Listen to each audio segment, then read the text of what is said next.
So, jetzt haben wir auch noch viel Flaschen. Ne?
In the 1980s, forest dieback was a common concern across Europe.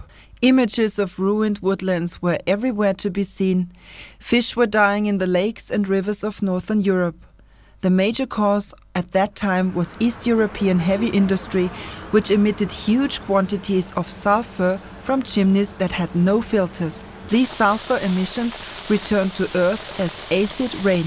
In Austria too, forested areas were severely damaged and their future looked bleak. Scientists warned that forests were threatened with widespread destruction unless air pollution was reduced. Environmental policy responded swiftly, and the fact that acid rain was brought under control so quickly remains one of the success stories of international environmental protection. At that time, very little data were available to allow appropriate limit values to be defined for air pollutants. Because of this, a comprehensive monitoring system was created with the United Nations as the driving force. Since then, long-range transboundary air pollutants have been measured at dozens of locations across Europe, as provided for the Geneva Convention on Long-Range Transboundary Air Pollution. The impacts on humans and in ecosystems are investigated so that any damage can be responded to promptly. Austria is also a participant, among other activities, with an integrated monitoring site in Upper Austria. The Zöbelboden monitoring site is situated in the Reichraminger Hintergebirge. It is administered by the Environment Agency Austria with support from the Kalkalpen National Park and the Austrian Federal Forests.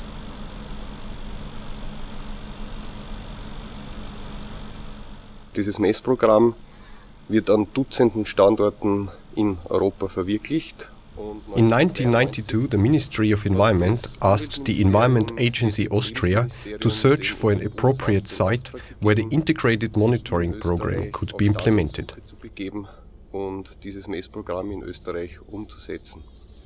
Looking for such a site, preferably in the northern limestone pre-Alps, in the early summer of 1992, we soon focused on the mountains of Kalkalpen National Park, which was in preparation at the time.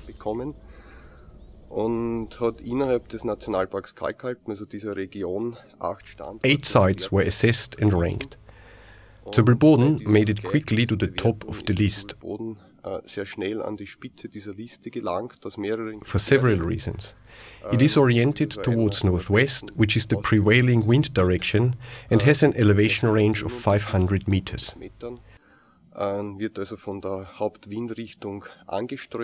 Good roads secure access both in summer and winter, and it was possible to set up appropriate infrastructure, including power supply and telecom. In the summer of 1992, the Environment Agency began construction of the measuring systems at Zöbelboden.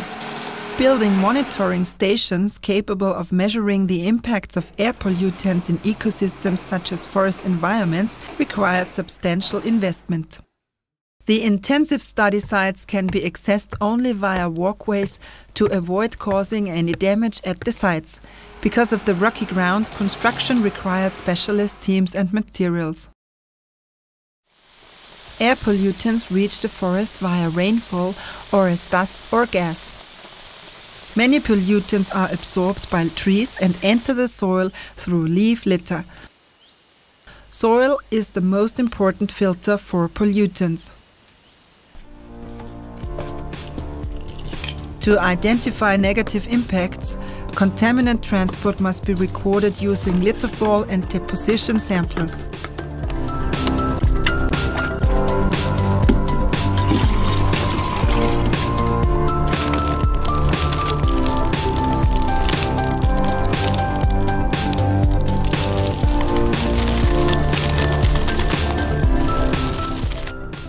Groundwater is extracted from the soil into lysimeters using a vacuum pump.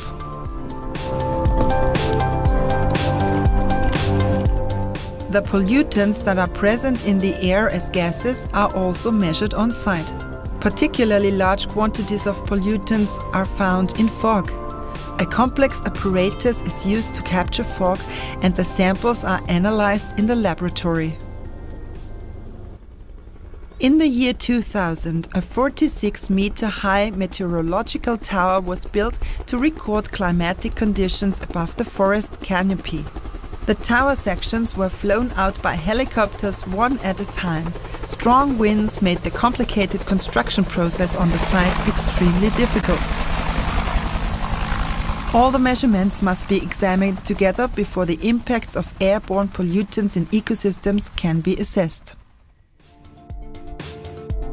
Spread across Europe, from Finland to Germany, Italy to Spain, areas were chosen in which the impacts of airborne pollutants transported over long distances on forests, rivers and lakes have since been monitored. It was important to select so-called background locations, which are not primarily affected by local sources of pollution. Zöbelboden is well suited in this respect, as although local sources of pollution are present due to the city of Linz, that is located 50 kilometers in the north, intensive monitoring programs are carried out there. Standard methods are highly effective in determining the share of atmospheric pollutants reaching Zöbelboden that come from these local sources and the share coming from sources located further away. The forest absorbs far more airborne pollutants than the surrounding areas because these attach themselves to needles and leaves.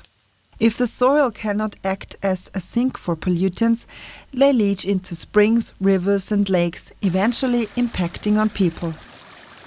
Contaminated drinking water or a high concentration of pollutants in fish stocks can cause damage to human health. But plants and animals also suffer when the forest ecosystem is damaged. Adhering to emission limit values therefore helps not only the ecosystem, but human life too. The analysis of soil samples from Zöbelboden has shown that critical heavy metals, such as lead and cadmium, can enter the groundwater after just a few decades. What one can see here is the upper humus layer of the soil, the first few centimeters. It has been generally assumed that the heavy metals from the air would remain there, but we demonstrated that these heavy metals move from the upper soil into the lower soil layer rather quickly. Politicians have responded. The introduction of lead-free petrol has led to an 80% reduction in contamination.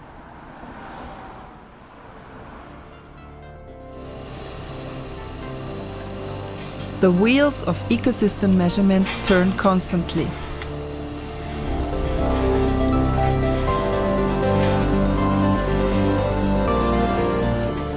Every week, come summer or winter, samples are taken from Zöbelboden.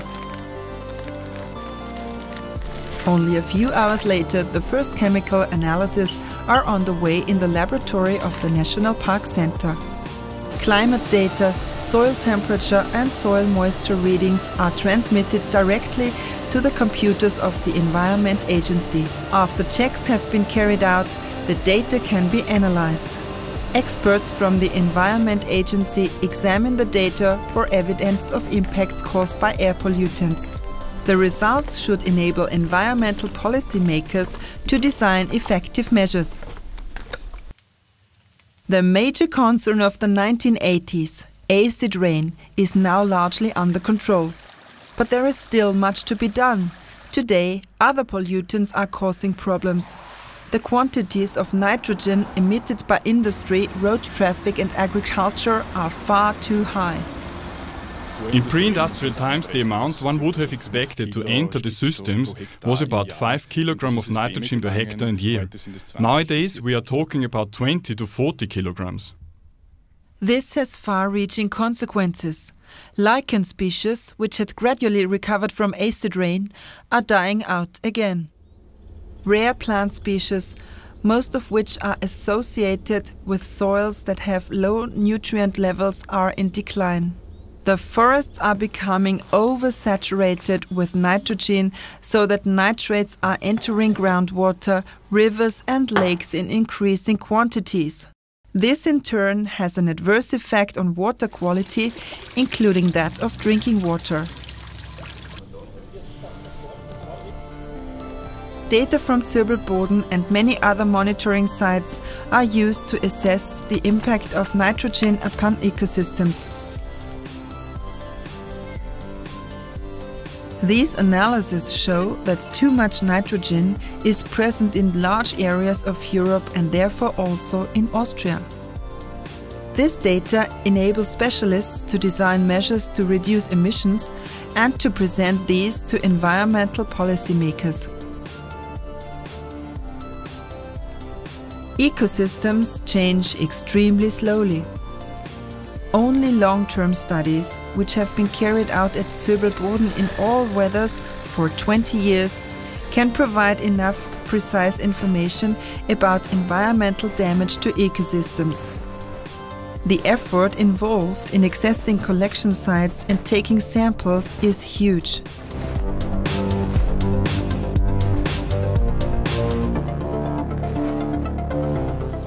Yet, reliable future forecasts can only be made if continuous measurement series are available.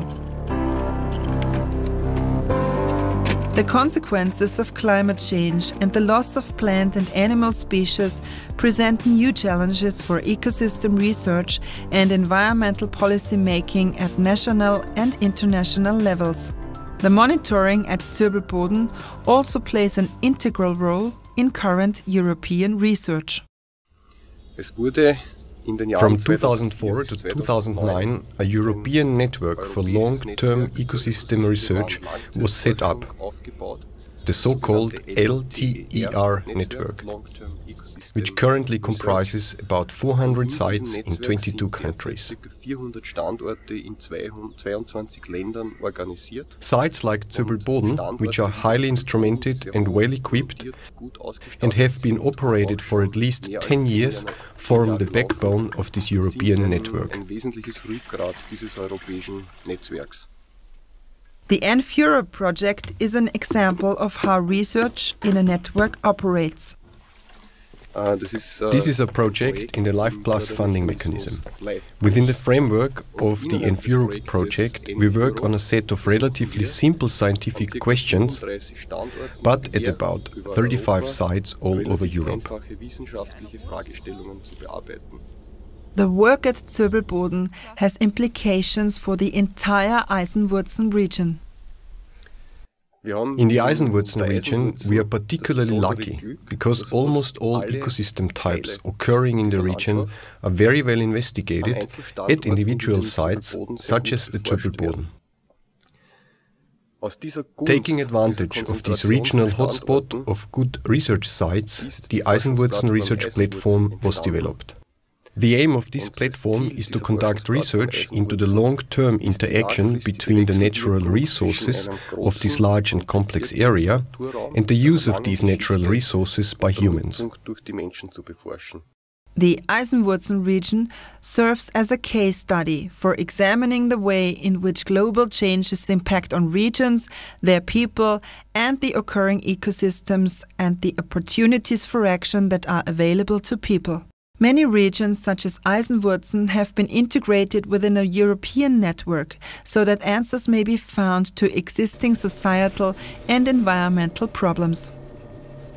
Environmental issues in the 1980s were solved with the help of monitoring systems that were set up then. Adapting instruments and methods to enable new challenges to be addressed was successfully undertaken. For 20 years now, Zöbelboden has given us an insight into the functioning of the forest ecosystem. The collected data provide valuable information to enable environmental problems to be identified early on. Experts from a wide range of disciplines are working together to steer the interaction between humans and nature in a sustainable direction. It is time to thank all those people and institutions who make the monitoring and research at Zöbelboden possible.